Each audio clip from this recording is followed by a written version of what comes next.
Internet پر بھی اور کتابوں پر بھی مطالعہ کر لیتا ہوں. پی ایچ ڈی کرنا میرا پیشن ہے. 52 ایئرز پہلے میں نے ایک ماسٹر کی ڈگری کی تھی, اب کنٹینیو کیا اس کو. وہ پھر سیکنڈ پرائز بھی میرا اناؤنس ہوا سلور میڈل کا, وہ بھی میں اسٹیج پر لینے گیا. ایجوکیشن کے لیے نہیں, اپنی نالج کے لیے ضرور پڑھیں. اپنی عمر کے لوگوں کو بھی کہوں گا اٹس نیور ٹو لیٹ. السلام علیکم. ڈیلی پوائنٹ سے میں ہوں آپ کا میزبان میاں عبداللہ. ناظرین, آج آپ کی ملاقات ایک ایسے 77 سالہ شخص سے کروانے جا رہا ہوں جنہوں نے 77 ایئرز اولڈ میں آ کے اپنا MBA کمپلیٹ کیا اور اس ٹائم یہ PhD کے لیے سپیریئر یونیورسٹی میں ایڈمیشن لیا ہے. ان سے جانتے ہیں کہ کیا ان کے مائنڈ میں آیا کہ انہوں نے اس عمر میں آ کے تعلیم کو جاری کیا. السلام علیکم. جی السلام. سر کیسے ہیں آپ؟ اللہ کا شکر ہے الحمدللہ. سر, تعلیم حاصل کرنا ہر انسان کا شوق ہوتا ہے, لیکن آپ نے زندگی کے اس حصے میں آ کے کیا ایسی وجوہات بنی؟ جی بہت شکریہ آپ کا. ایسا نہیں ہے کہ میں نے اس حصے میں تعلیم شروع کی ہے, بلکہ میں 1967 میں نے M.Com کیا تھا, جب پورے پاکستان میں صرف 99 سیٹیں ہوا کرتی تھی. ٹھیک ہے. اس وقت میں میرٹ پر میں نے Hailey College of Commerce Punjab University سے M.Com کیا تھا.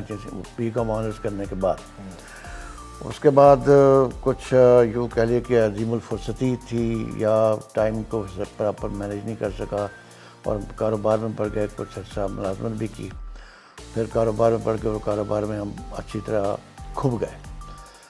اس کی وجہ سے ٹائم نہیں مل سکا یا میں مینیج نہیں کر سکا, یوں بھی کہہ سکتے ہیں آپ. لیکن میری مطالعے کی عادت جاری تھی, اور اس کے بعد میں نے ایک سوچا کہ چلے اپنی مزید, میں PhD کا ایک پیشن لیا تھا, تو اس کے لیے بہت ریسرچ ورک ہوتا ہے, اس کے لیے بہت ضروری تھا کہ میں ایک اپنی اسٹڈی کو ریفریش کر لوں.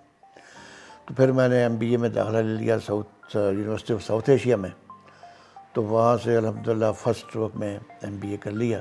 اس کے بعد میں نے PhD میں داخلہ لے لیا ہے, اور PhD کرنا میرا پیشن ہے. انشاءاللہ زندگی نے وفا کی تو امید ہے کر لوں گا انشاءاللہ. ضرور. مجھے بتائیے گا کہ کاروبار آپ کا کیسے کیا ہے اور کس طرح مینیج کرتے ہیں آپ؟ جی میرا کاروبار جی پیپر امپورٹ کا ہے, پرنٹنگ کا ہے, پبلشنگ کا ہے, اور ساتھ ساتھ ہمارا سافٹ ویئر کورس بھی ہے. وہ پہلے تو خود میں ہی ڈیل کرتا تھا. بچے ماشاءاللہ دونوں بڑے ہیں, وہ شادی شدہ بھی ہیں, اہل و عیال والے ہیں, اور وہ اب انہوں نے اپنا ٹیک اوور نہیں میں کہوں گا, میں نے ہینڈ اوور کر دیا ہے بزنس ان کو, اور وہ سکسیزفلی چلا رہے ہیں. لیکن میں پوری ڈیوٹی اب بھی دے رہا ہوں. تو کتنی ڈیوٹی آپ دیتے ہیں اور کس ٹائم آپ؟ میں صبح 10 بجے جاتا ہوں اور وہاں مغرب تک وہیں رہتا ہوں. میں اکاؤنٹس وغیرہ مینجمنٹ سپروائز خود کرتا ہوں ان کی, اور وہ بھی اس بات کو چاہتے ہیں کہ میں یہ کام کرتا رہوں, کیونکہ ان کو بھی اس آسپیکٹ سے کافی ریلیف مل جاتا ہے نا. وہ اب آپریشن میں اور دوسری پروکیورمنٹ وغیرہ میں اپنی مصروفیات رکھتے ہیں. میں آفس ورک سنبھال لیا میں نے. تو جہاں تک آپ نے یہ دوسرا سوال کیا ہے کہ کس وقت پڑھائی کا ٹائم ملتا تھا, تو وہ میں 5 بجے کے بعد 6 بجے کے بعد 1 گھنٹہ 2 گھنٹے لگاتا ہوں, یا اس کے دوران بھی کچھ لنچ کے بعد 1-8 گھنٹہ جتنا بھی ہوا میں انٹرنیٹ پر بھی اور کتابوں پر بھی مطالعہ کر لیتا ہوں. وہ میرے لیے الحمدللہ کافی ہوتا ہے, کیونکہ میرا بیک گراؤنڈ تو ایجوکیشن کی ہے. ایسا نہیں ہے کہ میں کورا نہیں تھا. اللہ کا شکر ہے کہ اچھی تعلیم پہلے بھی پائی تھی, اور اس کی وجہ سے اور کچھ مطالعے کی عادت جاری تھی. اس وجہ سے مجھے کوئی دقت پیش نہیں آئی. تو بچوں کی طرف سے کیسا رسپانس ہے جب آپ نے بتایا کہ میں PhD میں جو ہے داخلہ لینے لگا ہوں؟ جی ہاں, بچوں کے نہیں, پہلے تو MBA میں جب داخلہ لیا تو انہوں نے بہت اپریشیٹ کیا, بلکہ انہوں نے مجھے فیسیلیٹیٹ کیا. مجھے جب بھی کوئی میری کلاس کے ٹائمنگز کا بہت خیال رکھتے تھے, اور اس دوران مجھے کوئی کام کرنے کو نہیں کہتے تھے, بلکہ وہ مجھے پوری فیسیلٹی دیتے تھے, اور میں نے باقاعدہ یونیورسٹی میں جا کر کلاس اٹینڈ کرتا تھا. اس کے بعد اپنا کام بھی کرتا تھا. رات کو کافی دیر تک بیٹھ کے میں اپنا اسائنمنٹس وغیرہ مکمل کر لیتا تھا, اور ایسے کام چلتا رہا ہے, اور اللہ کا شکر ہے کام سکسیزفل رہا. جب آپ کلاس روم میں جاتے ہیں تو جو اسٹوڈنٹس ہوتے ہیں ان کا رویہ آپ کے ساتھ کیسا ہوتا ہے, کیسے آپ کو وہ دیکھتے ہیں؟ جی اسٹوڈنٹس جو تھے وہ مجھ سے بہت انسپائریشن لیتے تھے. بلکہ دو ایک نے کہا کہ یار آپس میں میرے ساتھ ہی باتیں کی کہ اگر یہ صاحب اس عمر میں کر سکتے ہیں تو ہم کیوں نہیں کر لیں گے. تو وہ اس بات کو اچھا انہوں نے فیل کیا. البتہ میرے ٹیچرز بھی میری بہت حوصلہ افزائی کرتے رہے ہیں اور مجھے اچھا پروٹوکول دیتے رہے. ٹیچرز آپ کو جب دیکھتے ہیں تو ان کو لگتا ہے کہ آپ اسٹوڈنٹس ہیں یا سمجھتے ہیں کہ نیو ٹیچر آئے ہیں کوئی؟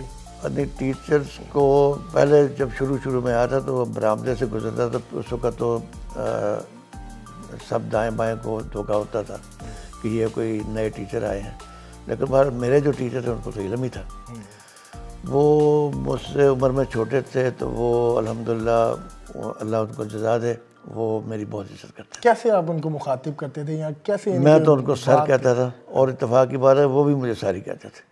بلکہ بعض اوقات کبھی ڈانٹ وغیرہ پڑی کسی ٹیچر؟ نہیں, اللہ کا شکر ہے. بلکہ مجھے جو تجربہ اللہ تعالیٰ نے دیا ہوا تھا, 45 سال کا بزنس تھا, وہ اس سے انہوں نے بھی فائدہ اٹھایا کیونکہ ان کا بھی بک نالج تھا. پریکٹیکل اسپیکٹس ان کے سامنے نہیں تھے بے شمار قسم کے بزنس کے. حالانکہ بزنس پڑھاتے تھے, business administration, sales management, supply chain وغیرہ, اسٹریٹجک مینجمنٹ, اس طرح اور بہت سے سبجیکٹ. اس میں جو میرا تجربہ تھا وہ مجھ سے فائدہ اٹھاتے تھے. باقی تمام اسٹوڈنٹس کو کویشچن کرنے کے بعد مجھے کہتے تھے کہ اب آخر میں ہم ملک صاحب سے پوچھیں گے کہ ان کا تجربہ کیا کہتا ہے. ملک صاحب مجھے بتائیے گا کہ 2022 میں جب آپ نے MBA کے لیے ایڈمیشن لیا تو آپ کے جو بچے تھے وہ پورے امید تھے کہ آپ یہ کامیابی سے کر لیں گے؟ جی ہاں, میں نے 2020 میں داخلہ لیا تو 2022 میں کمپلیٹ ہوا ہے. یہ میں کریکشن کر دوں آپ کی. اور میرے بچے جانتے تھے مجھے کہ یہ بندہ کانفیڈنٹ ہے اور یہ کر لے گا. یہ میرے پوتے بھی یہ اپنی کلاس میں ذکر کرتے ہیں اپنے ٹیچرز کے ساتھ, اپنی کلاس فیلوز کے ساتھ. بلکہ یہ جو بائیں ہاتھ میرے پوتا بیٹھا ہوا, اس نے واقعہ بتایا کہ ایک میرا کلاس فیلو کہتا ہے کہ میرا بھائی جی MBA کر رہا ہے. تو یہ کہتا ہے, اس نے کاؤنٹر کیا, یار آپ کا بھائی کر رہا ہے, میرے دادا ابو MBA کر رہے ہیں. کلاس روم میں سب سے جو ضعیف عمر اسٹوڈنٹ ہے وہ آپ ہی ہیں یا آپ کے علاوہ بھی کوئی ہے؟ مجھ سے ضعیف کون سا ہوگا جی, پھر اس کا بہت ظاہر بات ہے میں ہی ہوں تھا. مجھے بتائیے گا کہ کلاس روم میں کوئی ایسا واقعہ جو آپ کو آج بھی یاد ہو, جس کی وجہ سے آپ حیران ہو گئے ہوں کہ یہ میرے ساتھ کیا ہوا ہے؟ ہاں, یہ ایک دلچسپ واقعہ ہے کہ جب پہلا اورینٹیشن سیشن تھا تو میں گیا اٹینڈ کرنے کے لیے.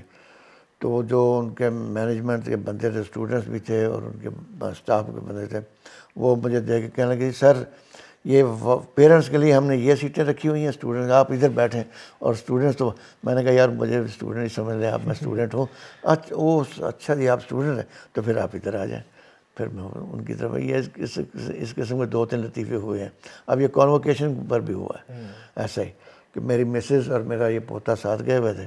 تو مجھے کہنے لگے کہ جی وہ اپنا دیکھ کے, میں نے گاؤن ابھی نہیں پہنا ہوا تھا, فارمل ڈریس میں تھا.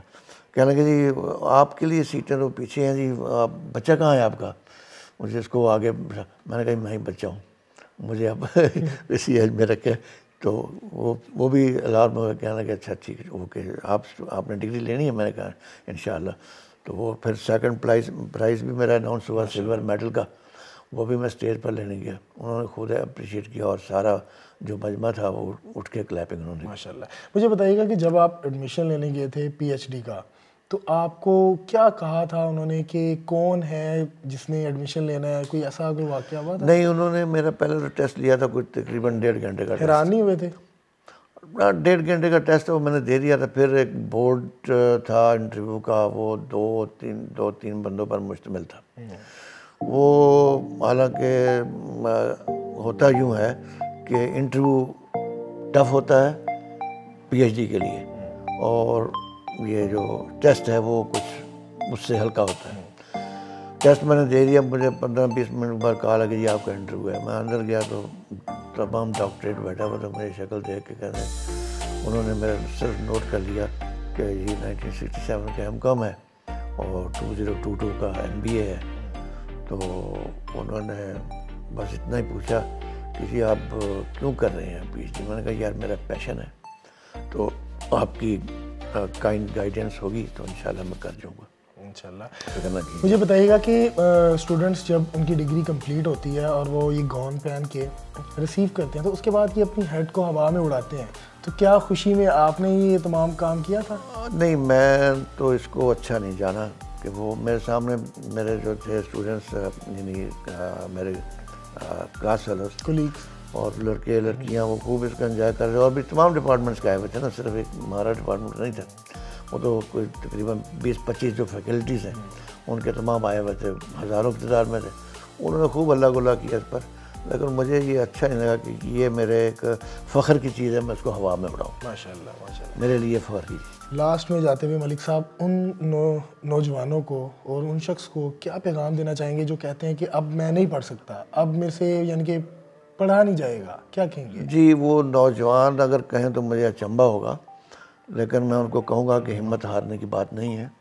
یہ جب بھی آپ تو اگر کنٹینیو کر رہے ہیں تو یہ بہت ہی اچھی بات ہے, اس کو کنٹینیو کریں, اور ذوق شوق کے ساتھ, ڈگری لینے کے لیے نہیں بلکہ نالج حاصل کرنے کے لیے. جی, ایک ایجوکیشن ہوتی ہے, ایک نالج ہوتا ہے. بالکل. ایجوکیشن کے لیے نہیں, اپنے نالج کے لیے ضرور پڑھیں, بلکہ میں تو اپنی عمر کے لوگوں کو بھی کہوں گا کہ اٹس نیور ٹو لیٹ. اگر اب بھی کسی نے کرنا ہے تو کر لیجئے گا, کوئی مسئلہ نہیں ہے, کچھ بھی بگڑا نہیں ہے. جی ناظرین, آپ نے محمد اکرم صاحب کی تمام گفتگو جانی, جنہوں نے 77 سال کی عمر میں MBA کر کے PhD میں داخلہ لیا ہے, اور انہوں نے یہ ثابت کر دکھایا کہ علم حاصل کرنے کے لیے عمر کی کوئی تعین کرنا ضروری نہیں ہوتا. اور یہ نوجوانوں کے لیے ایک مثال ہے جو گھر بیٹھ کے یہ کہتے ہیں کہ اب میں پڑھ نہیں سکتا, اب میرے سے پڑھا نہیں جائے گا, اور آپ بھی یہ کام کریں اور پڑھیں.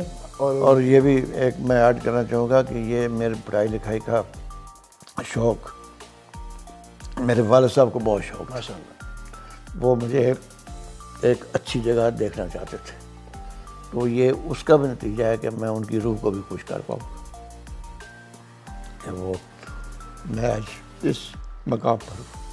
یعنی کہ آپ اپنے والد صاحب کے جو انہوں نے خواب دیکھا تھا اس کو پورا کرنے کی کوشش کر رہے ہیں. کوشش ہے, معلوم نہیں ان کا اس سے بھی زیادہ کچھ ہوگا, یعنی خواہش تو, لیکن بہرحال میں نے اپنی سی کوشش کی ہے کہ ان کے خواب کو میں پورا کر سکوں. اللہ تعالیٰ آپ کو اس کا اجر ضرور دے گا. جی ناظرین, اپنی رائے سے کمنٹ سیکشن میں ضرور آگاہ کیجیے گا. اپنے میزبان کو دیجیے اجازت. اللہ حافظ.